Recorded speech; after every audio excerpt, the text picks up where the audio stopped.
nós vimos uma ceia para fazermos uma breve meditação do vínculo de Cristo e sua igreja. E também o vínculo com essa palavra com aquilo que nós temos estudado aqui na igreja sobre família. Eu te convido a abrir Romanos, capítulo 11. Eu quero ler 22 até o 25 com você. Romanos, capítulo 11. Os capítulos talvez mais conhecidos do Novo Testamento, da Bíblia. Textos maravilhosos, ensinos maravilhosos. No final do capítulo 11, a doxologia, que fala sobre o caráter de Deus, a profundeza, a riqueza, o conhecimento de Deus. Dentro desse contexto, talvez vamos compreender um pouco o significado da palavra mistério, usada muito por Paulo, mistério grego, que dentro do ensino sobre relacionamento familiar aparece lá também. Nós vamos fazer um breve vínculo entre as duas passagens antes de nós participarmos das capítulo 11, Romanos, verso 22 e diante de Portanto, considere a bondade e a severidade de Deus, severidade para com aqueles que caíram, mas bondade para com você, desde que permaneça na bondade dele. De outra forma, você também será cortado. E quanto a eles, se não continuarem na incredulidade, serão enxertados, pois Deus é capaz de enxertá-los outra vez. Afinal de contas, se você foi cortado de uma oliveira brava por natureza, de maneira antinatural foi enxertado numa oliveira cultivada, quanto mais serão enxertados os ramos naturais em sua própria oliveira? Irmãos, não quero que ignorem esse mistério para que não se tornem presunçosos. Tem mais alguns versículos aí que vai até o final do capítulo 11. Eu quero parar nos dois pontos para que não vos torneis, para que não se tornem presunçosos. Depois você lê no final o texto. Eu quero usar essa palavra, no versículo 25. Não ignorem esse mistério. Paulo aqui está falando para os gentios da igreja de Roma, em relação aos romanos, em relação também aos gregos, mas principalmente em relação à postura dura de Israel em relação ao Messias, que perdura até o dia de hoje. Se olharmos para a nação de Israel como nação, não como povo de Deus, não como um povo escolhido por Deus para ser a sua nação, mas uma nação como organismo, como Estado, nós podemos olhar para esse Estado, para essa sociedade como uma sociedade totalmente resistente à proposta do Messias. Rejeitou o Messias, e não somente rejeitou o Messias, mas corroborou, participou da execução, da crucificação desse Messias. O coração deverá permanecer endurecido, mas Jesus, bondoso como é, para com todos, Paulo, na direção, e guiado na direção do Espírito Santo, e guiado também pelo próprio Espírito de Cristo, diz que até mesmo o coração endurecido de Israel, dentre esse povo, essa nação, aqueles que tiverem um verdadeiro arrependimento, todos serão salvos, assim como nós, gentios, fomos um dia rebeldes contra Cristo, e ao nos convertermos a Ele, aceitarmos que, por parte de Deus, Jesus veio ao mundo, viveu entre nós, foi até o madeiro, e ali morreu, derramou seu sangue por nós, nós também, se não participarmos desse arrependimento, assim como uma oliveira cujo ramo foi cortado, aqueles que não creem, aqueles que não têm Jesus como seu Senhor e Salvador, estarão fora do vínculo familiar. Eu quero só fazer essa pequena introdução para voltar à palavra mistério. E aqui Paulo está explicando o mistério. Que mistério é esse?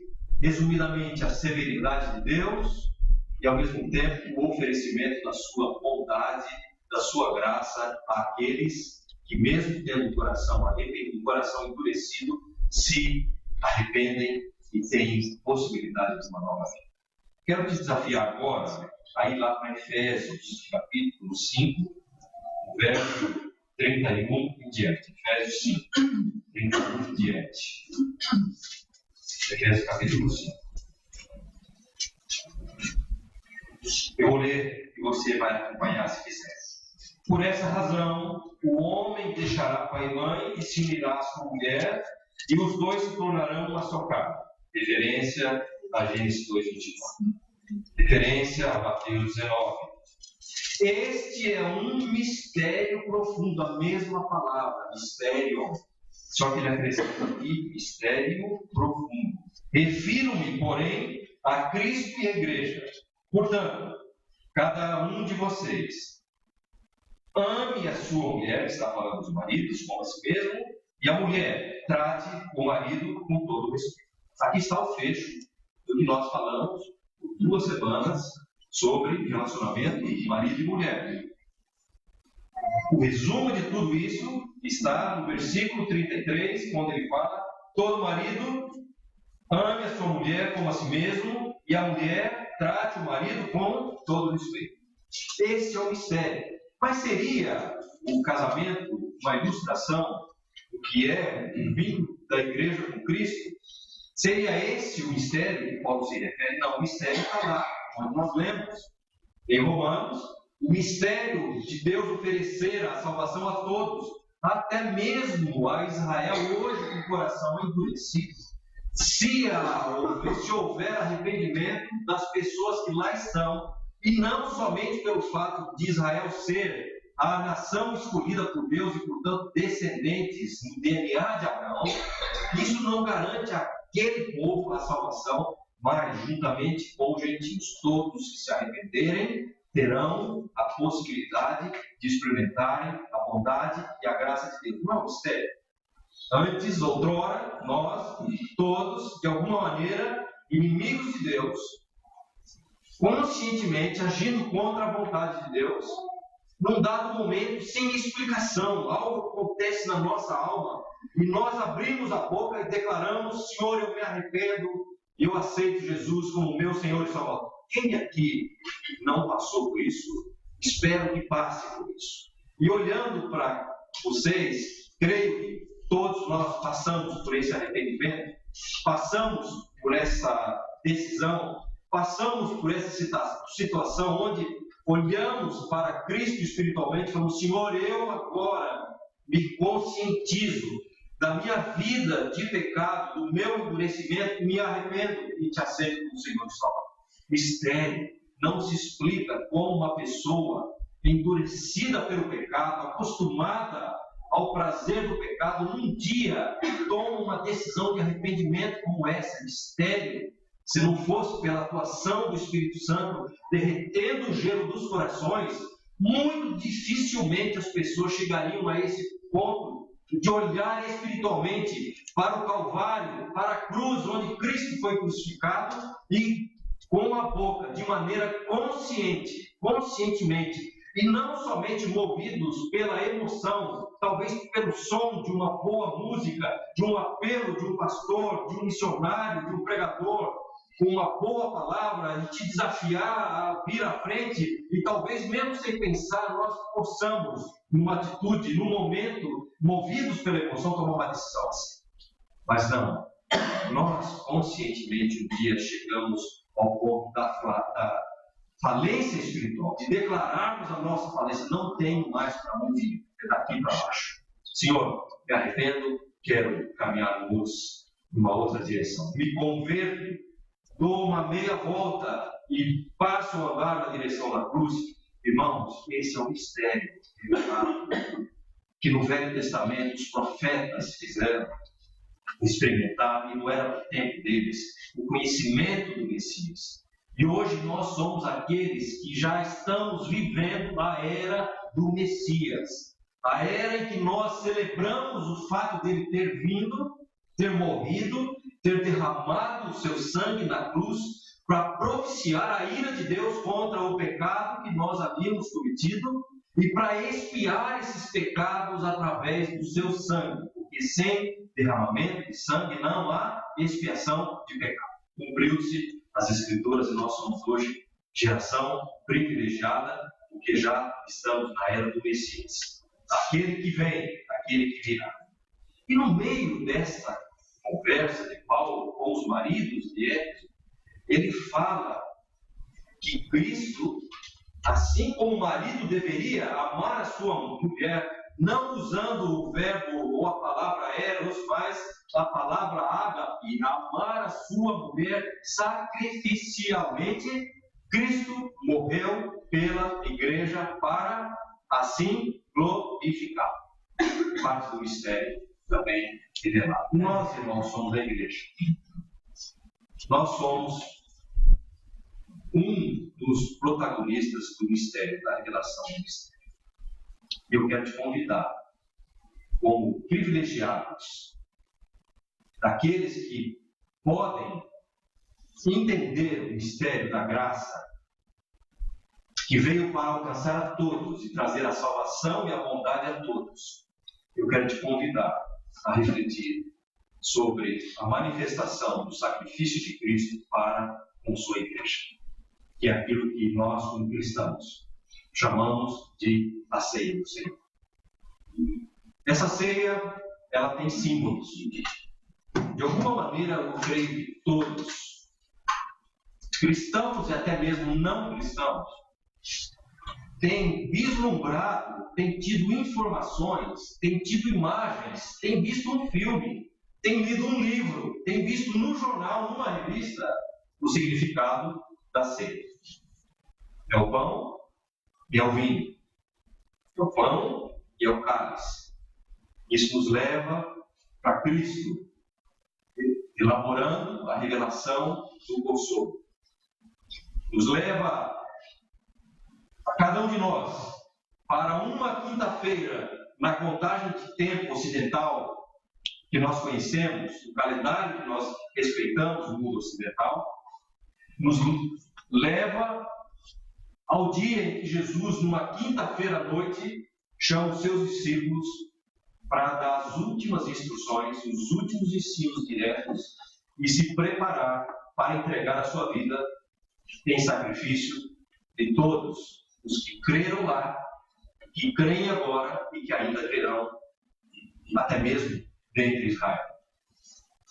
E naquela noite, Jesus toma algumas decisões, faz os seus preparativos, e no contexto da Páscoa da lei, da Páscoa de Moisés, da Páscoa do Velho Testamento, do Pessá, da libertação, da escravidão, para a caminhada para a terra prometida, para uma terra nova, onde se manava leite e mel.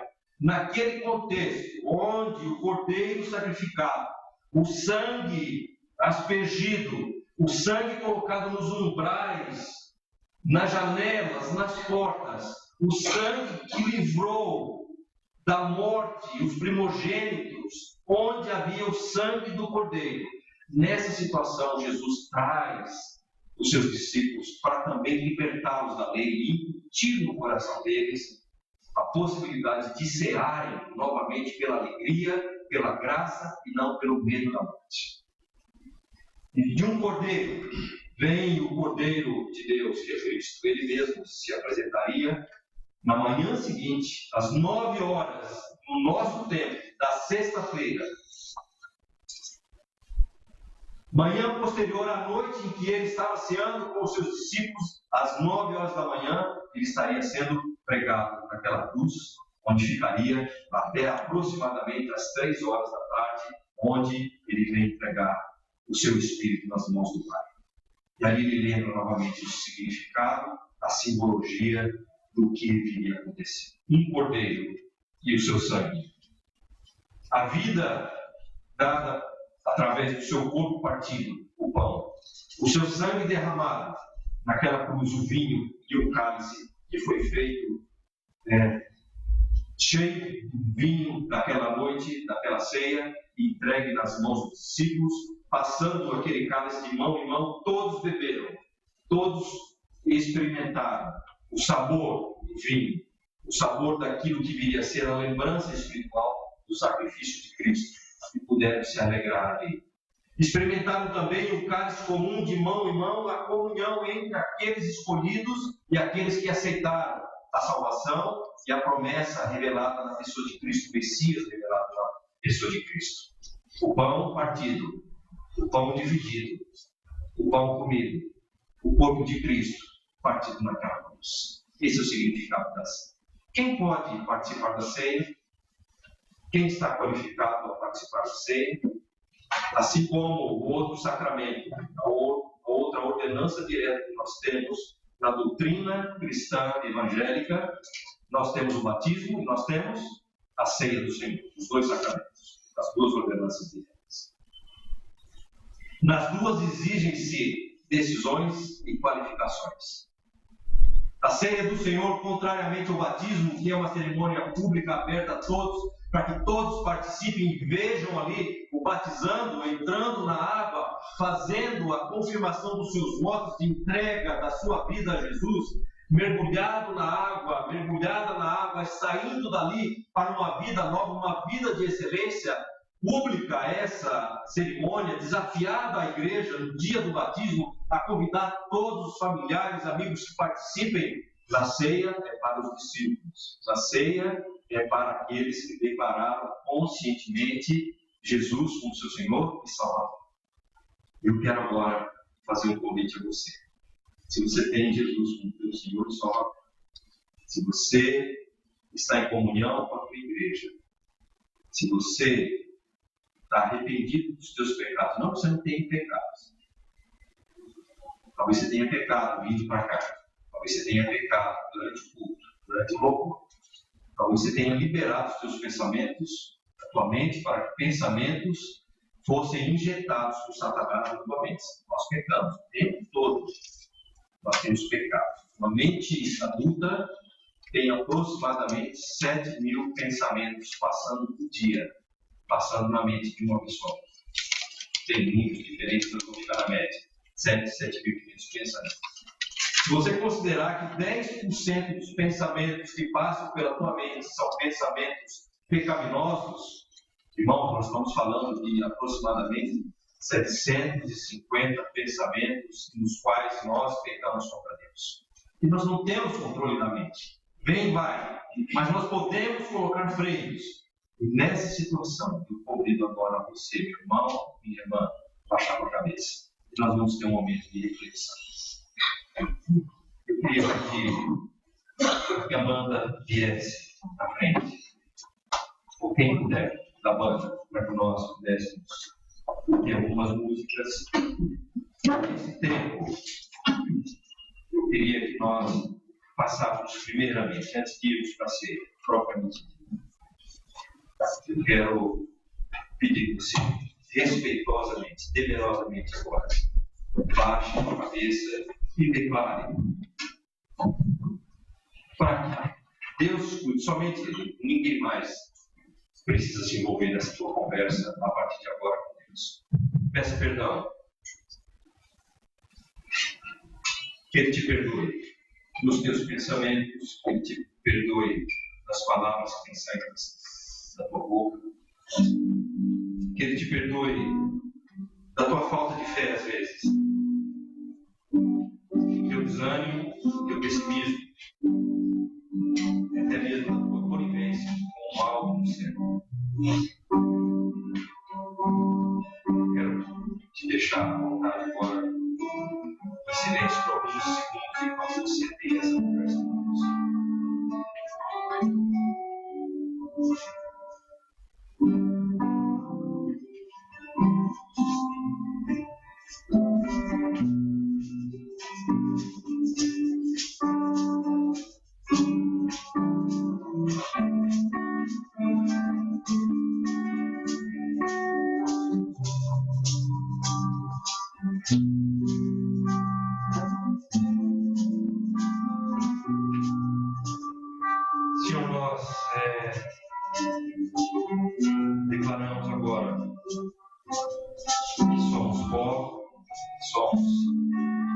cheios de defeitos, de pecados, de imperfeições. E pedimos que o Senhor nos perdoe. Pelo sangue de Jesus, que o Senhor nos traga o livramento e a alegria do perdão. E visita cada um dos meus irmãos aqui, em nome de Jesus, com a tua alegria, o sentimento e a convicção do perdão agora, Senhor. Vá na direção desses meus irmãos e traga para eles a garantia de que são perdoados agora. E o sangue de Jesus, todos nós somos perdoados, porque a tua palavra nos garante se confessarmos o nosso pecado. Tu és fiel e justo para não somente perdoar os nossos pecados, mas nos purificar de toda injustiça, e nós cremos nisso, Senhor. Fecha a boca de Satanás agora, o acusador, que está à nossa volta, nos lembrando de coisas que somos e fizemos, mas pelo sangue de Cristo nós somos perdoados. Nós somos feitos novas criaturas agora espiritualmente, Senhor. E nós nos alegramos e tomamos posse dessa grande verdade. E por isso, Senhor, nos permita e nos autorize a participarmos da ceia do Cordeiro, teu Filho Jesus, morto pela cruz, para a remissão dos nossos pecados. Em nome de Deus, oramos. Eu quero chamar o presbítero Miguel à frente, quero chamar o pastor Augusto, eu quero chamar também meu irmão, Luciano Aristides, e quero chamar o Maurício, que vem à frente aqui. Por favor, Maurício. Nós temos outras lideranças na nossa igreja, e não são só mulheres, não são só homens. Hoje são as pessoas que, talvez, de alguma maneira, tinham no seu coração algo para nos mostrar, nos ensinar. E nós vamos participar, vamos ficar nesse caminho. Eu creio que você foi sincero no presidente de Deus. Você está autorizado. Não só isso, convidado. Não se negue, não escute a voz e venha para a ceia do Cordeiro. Nós vamos experimentar uma coisa, nós estamos treinando aqui. Um dia, dentro em breve, Jesus ministrará a ceia para nós. Dentro em breve. Aí será uma bela ceia. A melhor de todas. Agora são só ensaios. Não sei quantas nós já experimentamos na vida, né? Talvez muitas, alguns. Todos são diferentes. Mas tem dia que a gente sai melhor. Fala, hoje foi diferente. Hoje, quando eu peguei o pão, quando eu recebi o pão, hoje, quando eu recebi o cálice, olha, aquilo aqui. Hoje foi diferente. E dentre outras coisas, o ensino da ceia é trazer memorial espiritual na nossa mente. E na Bíblia nós vemos memoriais. A fé cristã é movida, é representada também por memoriais. Quando Israel cruza o Jordão, também aberto, assim como acontecera com o Mar Vermelho, quando as águas do Jordão são separadas para que Israel cruze o Jordão e tome posse de Canaã, a ordem é que os sacerdotes tirassem 12 pedras do meio do Jordão e, ao passarem, ao entrarem, fizessem um altar com aquelas pedras, memorial. Não dos outros memoriais que nós temos. A ceia é um memorial. Se amanhã, lá na tua luta, lá na tua batalha, você se sentir enfraquecido, pelo menos uma coisa você terá. Eu tenho memorial, eu passei ontem pela ceia, eu fui abençoado, eu tenho convicção que fui perdoado, fui perdoada, então eu nego agora a acusação que veio sobre mim. E eu caminho novamente, com esperança na frente. Eu te convido a participar da ceia. Eu vou pedir que o Maurício entregue o pão e o Aristides vai entregar o cálice. Você pegue o cálice, pegue o pão e depois você espere que nós vamos tomar a ceia. Bom, Deus abençoe vocês. Nós vamos cantar uma música agora que fala muito desse momento para nós. Pegue o pão, tenha o teu tempo com Deus novamente, agora que sabe de alegria, de preparo para a nossa coinonia, a nossa comunhão com os Jesus. E aí nós comeremos juntos, todos. Depois, o presbítero Miguel vai orar sobre o cálice.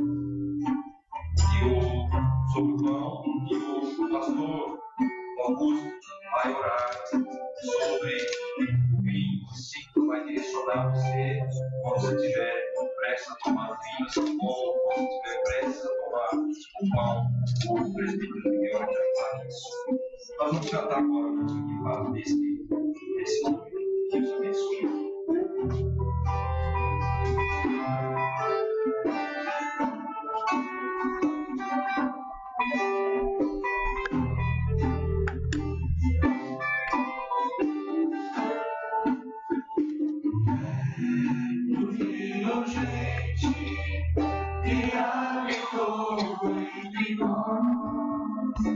Cheio de graça e de verdade, vivimos sua glória, toma do Pai, vivimos sua glória, glória do Pai.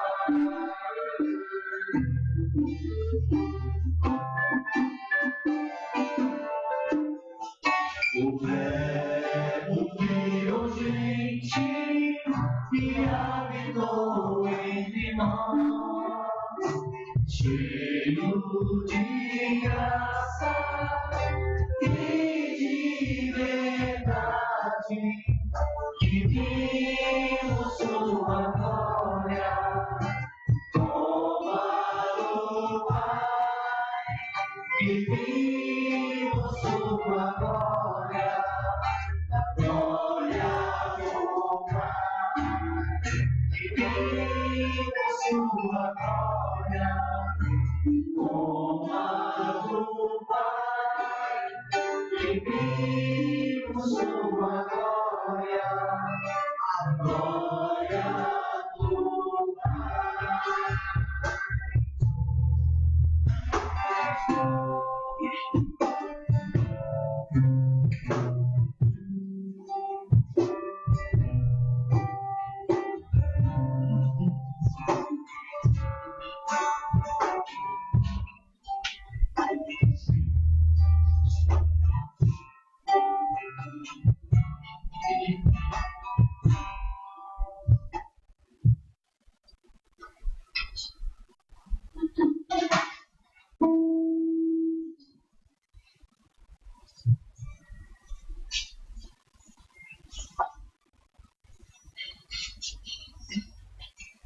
Alguém deixou de receber?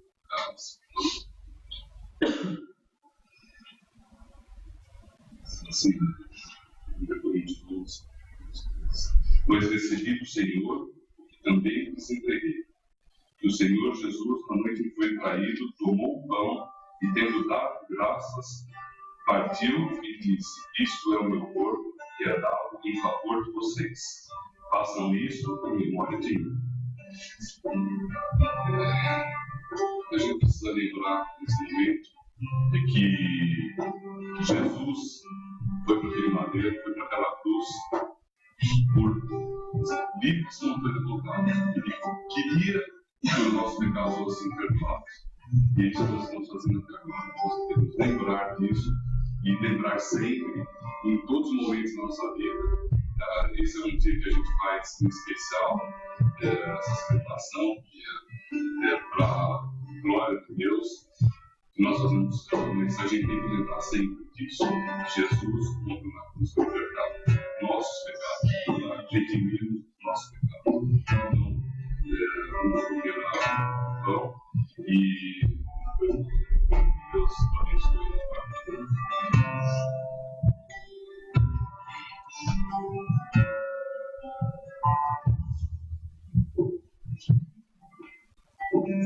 Senhor Deus, obrigado, Pai, que podemos estar aqui para te louvar, para te agradecer, para te bendizer, Pai, principalmente para lembrar que o Senhor mandou seu filho amado para morrer pela cruz, para ser traspassado, Pai, para ser humilhado, Pai, para que nós possamos hoje ter a esperança na glória do Senhor.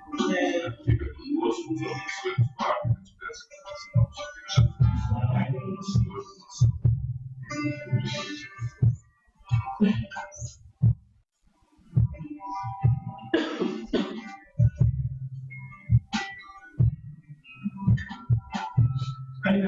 Coríntios, Paulo, continuando no texto, ele diz: semelhantemente, Jesus tomou o cálice, tendo dado graças, disse: este é o meu cálice, que representa o meu sangue derramado em favor de vós. Fazer isso todas as vezes em memória de mim. E vocês fizerem isso, vocês lembrarão do sacrifício que eu fiz na cruz por vocês. E é o que nós estamos fazendo aqui.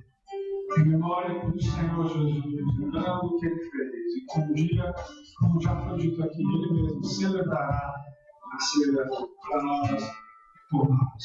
Esse cálice representa o sangue de Jesus derramado na cruz do Calvário por nós, que nos lava, nos purifica de todo pecado. E como disse Paulo, sobre nós não há nenhuma condenação, nenhuma, nada há de nos separar do amor de Deus que está em Cristo Jesus. Podemos tomar todos nós do cálice em nome de Jesus. Senhor, nós glorificamos o Teu nome, Jesus. E reconhecemos que Tu és Deus, que Tu estás aqui no nosso meio, Jesus. Que o Senhor ministra para nós sobre a Tua graça, sobre o Teu amor, sobre a Tua misericórdia, sobre a Tua salvação. Obrigado por fazermos parte dessa família, que é a Tua família, que é a Tua igreja, o Teu corpo, Jesus. Nós te louvamos nessa manhã, te adoramos por tudo aquilo que o Senhor fez e por aquilo que ainda o Senhor fará. Que todos que estão aqui possam participar cada vez mais dessa celebração maravilhosa que é fazer parte do corpo de Jesus. Muito obrigado, Senhor, por esta manhã, por esse tempo, por essa ceia. Santifica cada vez mais as nossas vidas. É o que nós te pedimos e oramos em nome de Jesus.